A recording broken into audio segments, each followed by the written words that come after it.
let's talk about the creative cycle.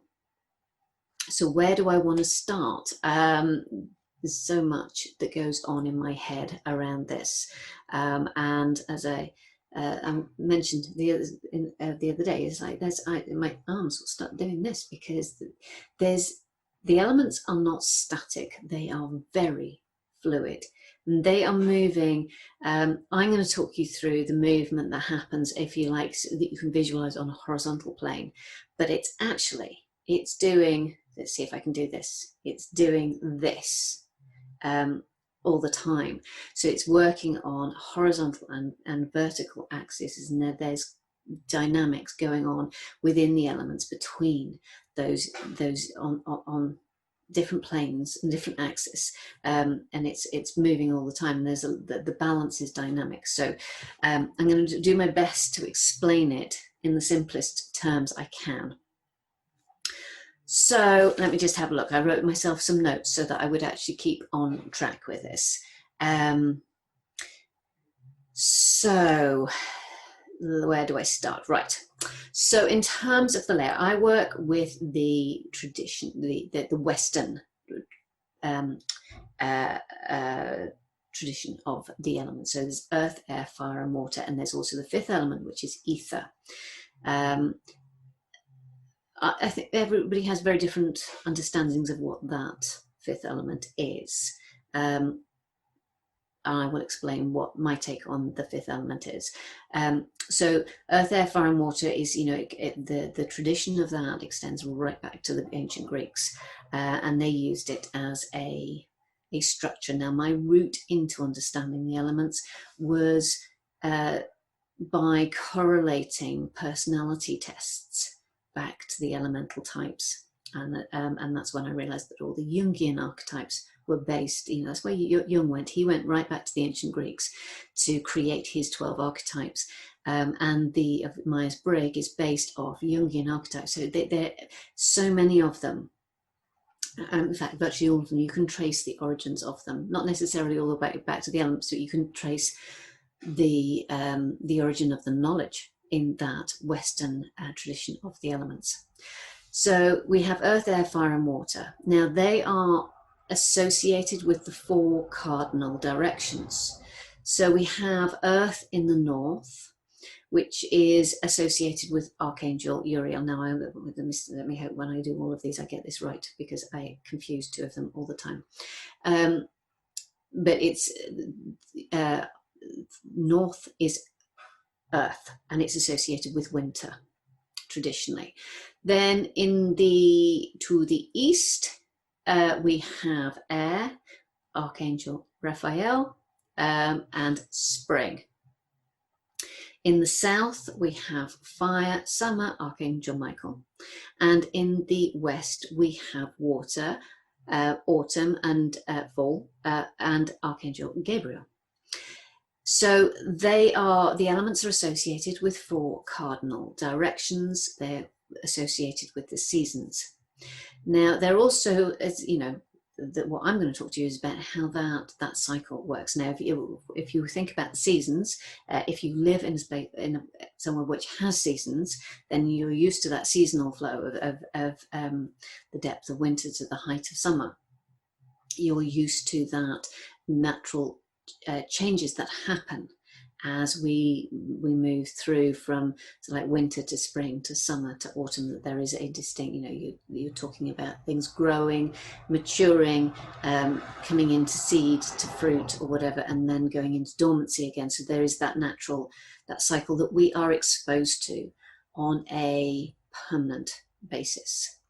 And I know that so many people who live in the tropics, who have come from temperate climates, are like, but I want to get back to the seasons. Because we are that. Sometimes we need to immerse ourselves in that seasonal rhythm. But that seasonal rhythm is just our way into the creative cycle, because we are creating every moment of every day. That's what we're doing. In everything that we do is an act of creativity. So we are constantly moving through that cycle of creativity in everything that we do. And it can be something as simple as what your routine is for the day. It can be something like, how do you go about creating a meal? It can be, how do you think about planning your, how do you think about planning your day? How do you think about planning a particular task? What is it that you need? So you may find that you need to bring in certain types of activity into your day at certain times in order to restore you, to nourish you. So that understanding how that operates for you is a really key aspect. And then when you understand how it works for you, you can then extend that to understanding how it works for your business, because your business has its own creative rhythm as well. So let me talk about the flow, and let me talk about the direction of the flow, and what the elements bring to each of those things in terms of creativity. So the flow of the elements follows the seasons. So it goes earth, air, fire, water, because that's how it is associated with the summers. Now you will find that other traditions will actually switch that, and they'll associate water with spring, for example. Now that's fine in those contexts, but what we're going to talk about is always it goes earth, air, fire, water.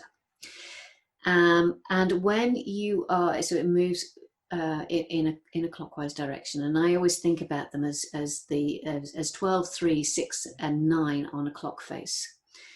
And if you hold that in mind, that will become, I expand on that a little bit in a little bit.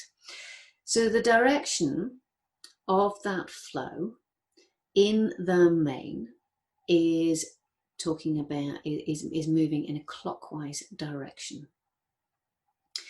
And creative expression is a clockwise movement. It is moving outwards. Whereas internal expansion is counterclockwise, anti-clockwise direction, and it's about drawing in. Now, in the main, if you are in your business is an act of creative expression. So you are moving through them. Your creativity is moving through them in a clockwise direction. If you are in a space where you are trying to resource yourself, you're trying to take that time to draw in what you need, then you may find that it is moving in an anti-clockwise direction. But for the most part, what we'll talk about is the clockwise movement. So as we move through those phases, then the elements are bringing in different qualities to the experience. So I will talk about it as earth, air, fire, water, and then I will explain that you may start in a different place. But let's explore what earth, air, fire, and water mean first and foremost. So earth energy is,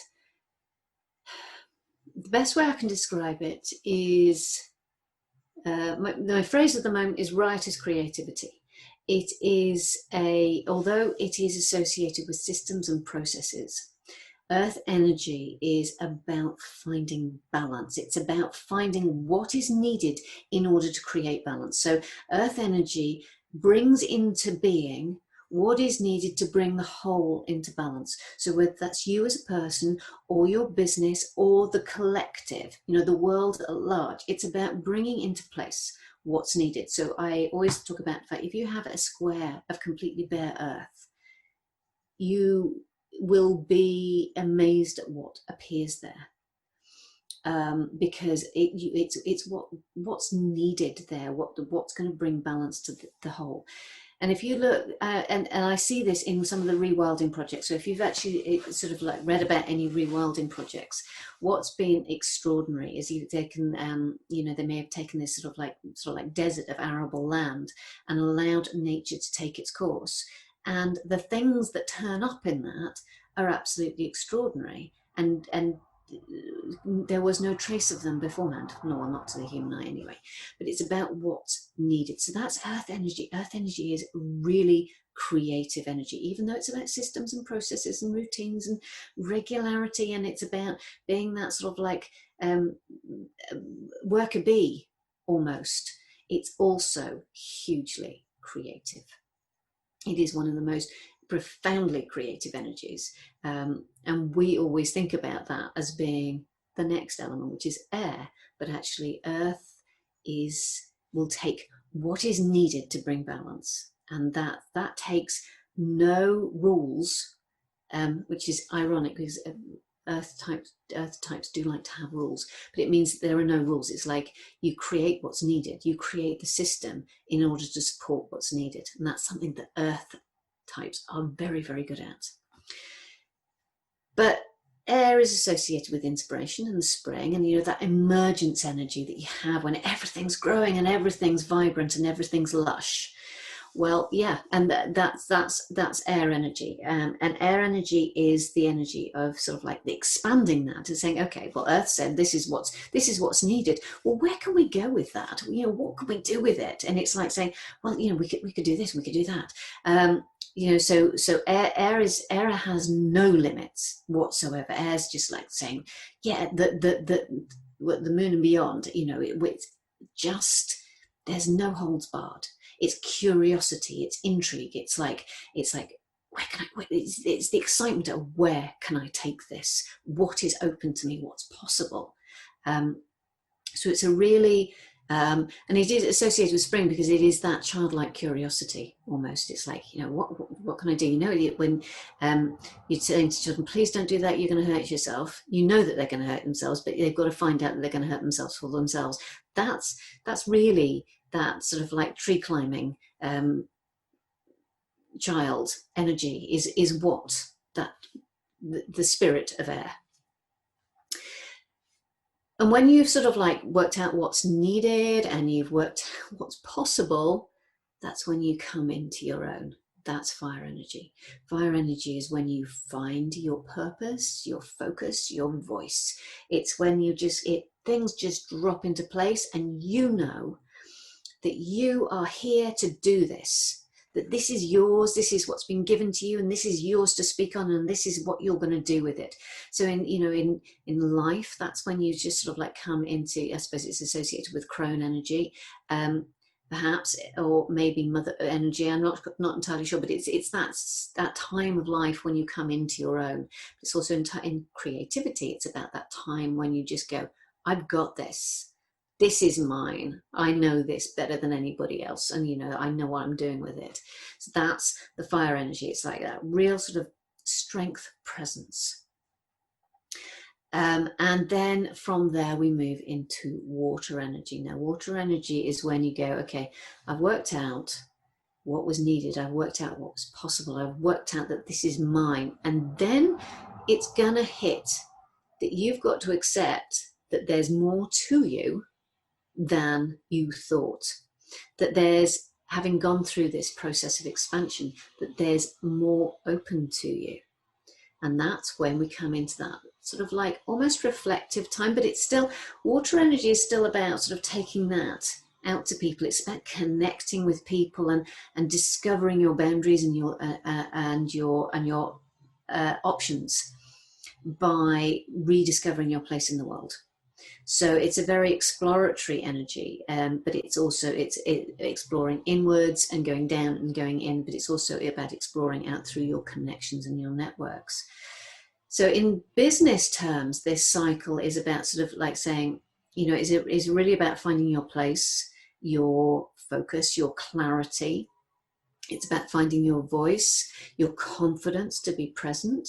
All of these things are coming through this cycle. Now, obviously, there's a lot, we're human, so there's a lot that goes on in that cycle. And we have to deal with what comes up from that cycle, the things that it will generate. So it's what I call the unstory. So whereas you've got this great, wonderful, creative, expressive cycle going on, at the same time, you've got the thing going on that the thoughts that are going to be coming to you, and they're a really good way of identifying where you are at the moment in the cycle. While you're still learning to feel those energies, it'll help you to identify where you are. So if you're in earth energy, the sort of unstory things that your head's going to be telling you will be things like, oh no, no one really needs this. This isn't what's being called for.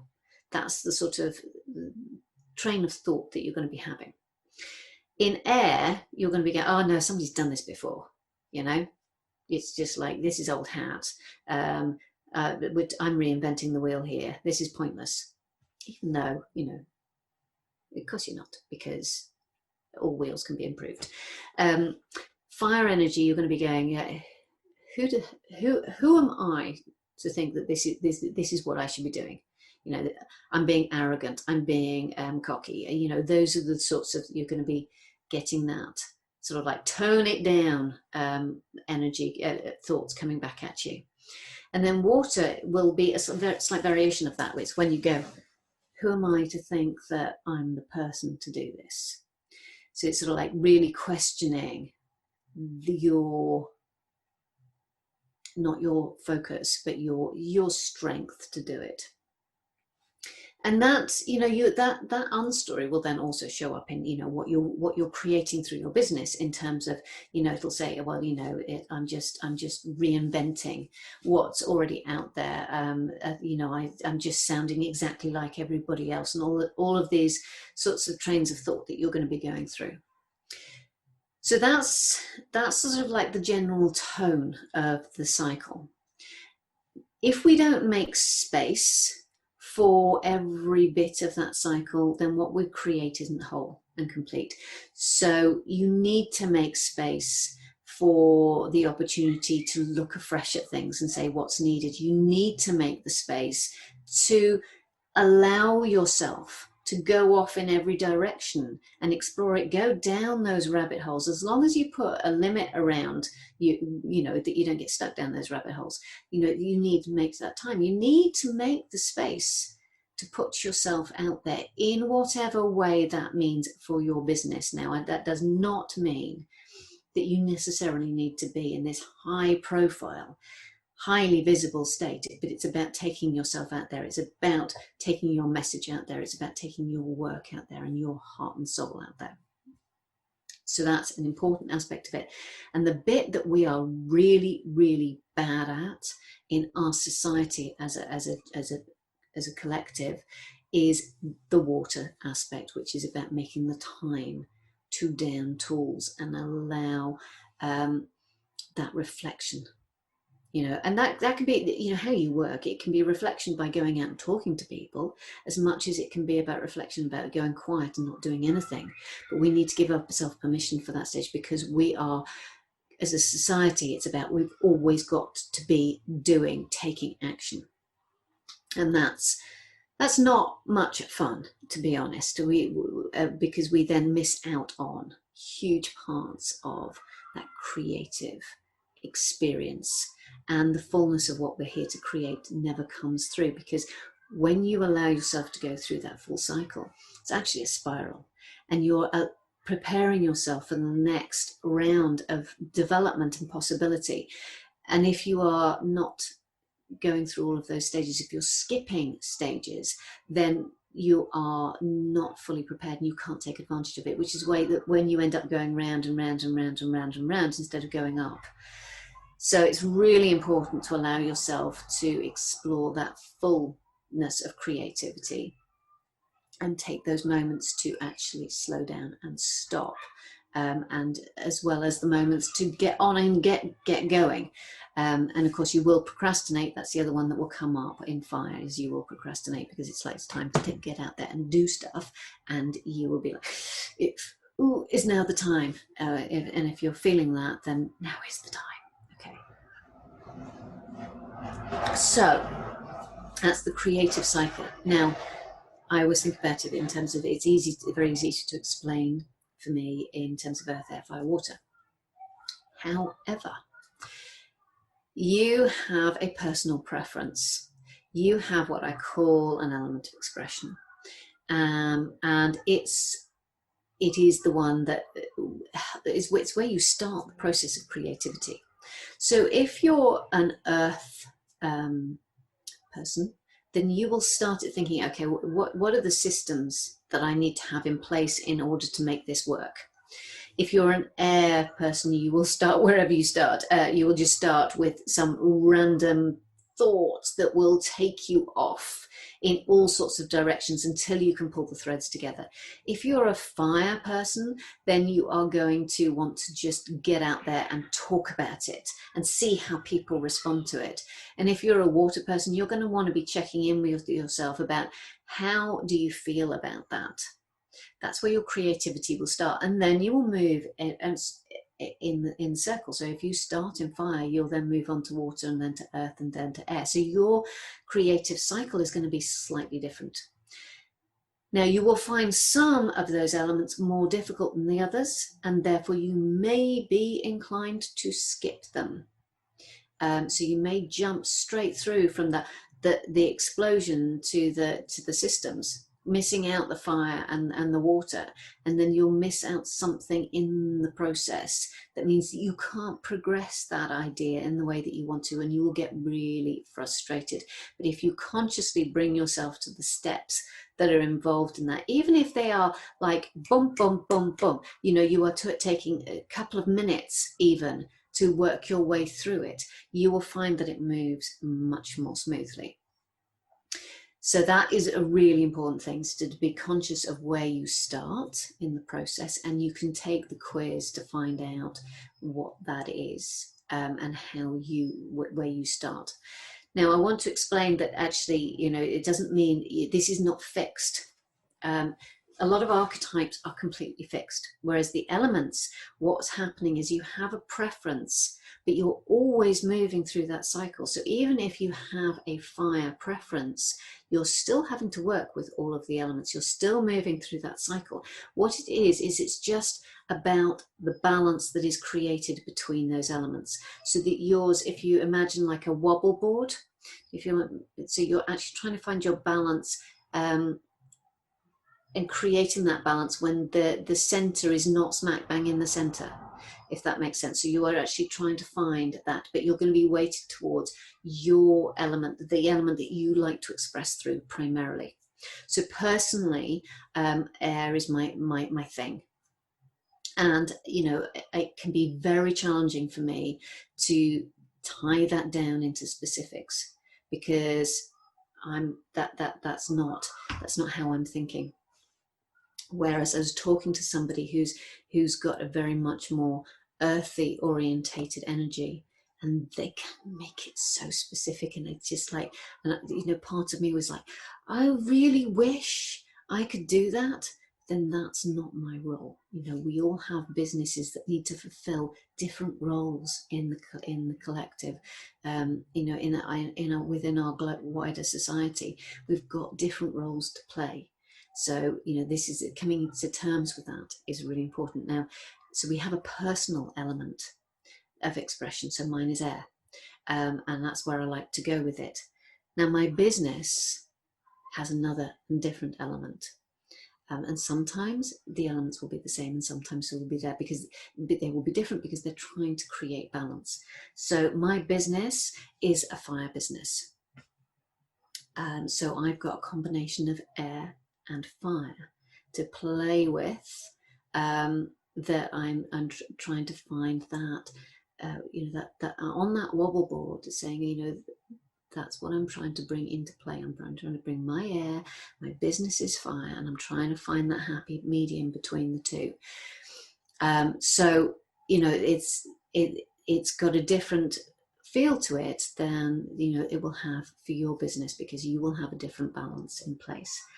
So you can find out your personal element by doing the quiz. That's the first place to start with. And as I said, you need to work with yourself and your own creative rhythm before you move into your business. And the business element is the stuff that I work with on my clients, so that they can actually start to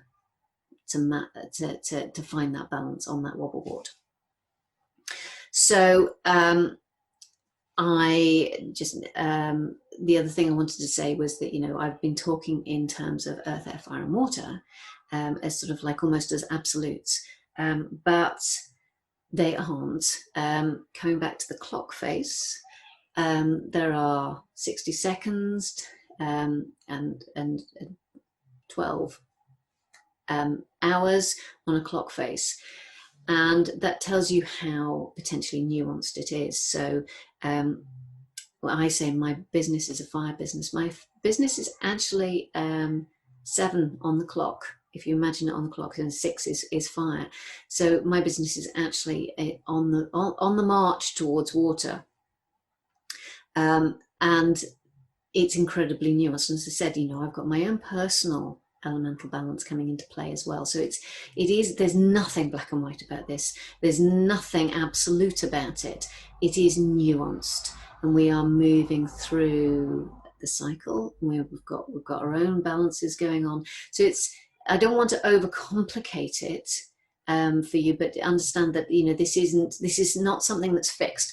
You are this, and you'll always be that, and that's just what you're going to have to learn to deal with. Actually, you're always in motion. And what I find particularly wonderful about the elements is that it's in the transitions between them that the magic happens. So I then think about them in like 15-minute segments. Coming back, this clock face is very useful to me.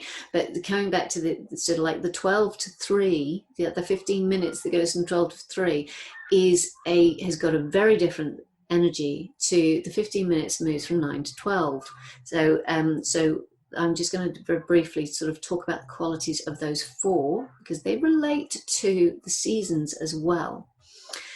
So really that earth to air of 12 to 3, when it moves through, which is winter to spring, is an emergence energy. It's about that coming up and opening out and coming out and seeing what is it that's possible out here, and spreading the wings, if you like, but it's spreading the leaves almost, and greeting the sun, and just saying, okay, well, this is where I've come out. Let's get on with it. So it's a very much an emergence energy. 3 to 6, which is air to fire, is actually an inward energy, because it's about saying, okay, now I'm resourcing myself to come into, I'm putting the structures in place, I'm putting the resilience in place to meet what happens at 6, because at 6 it's all change. So it's an inward energy in an outward half of it's in the creative expression swing that is outward energy. And this is the lovely thing, they're always balanced. There's always an outward and inward motion. So then 6 to 9, which is fire to water, is again an outward energy. It's about taking that energy out into the world. It's about connecting it with people. On the earth to air, it's more about an internal growth. And fire to water, on the counterbalance, it's exactly opposite it. On the clock face, is about the outward expansion of that. It's about taking that out to people. And then you are moving sort of like, you've got the water to earth, which is 9 to 12, which is then about hang on. It's an inward energy again, because it's about drawing inwards, but it's about, whereas opposite, it's that is getting ready to be outward expansion. It's getting ready to be the inner expansion to nurture and nourish the next cycle. So so if you are, so like I'm a 7, my business is a 7. So you're talking about it's in that movement out. So my work is to help people. My business, therefore, has a role in helping people move into that outward expression of what they're doing. It's taking the work and moving it outwards. So there's lots that we can gain from that, but it is so nuanced. I work with the 12 hours to give people an idea of where they are, but the reality is that it could be, you could be 37 minutes past, or you could be 4 minutes, and you will see it when you know what it is. You will see it in those terms. So the creative cycle, it really is about us, you know, it's always turning. And it's about us finding our rhythm within that and understanding where we are in the process. So I hope that gives you an oversight to the way in which the elements flow and how you can begin to bring them into your business.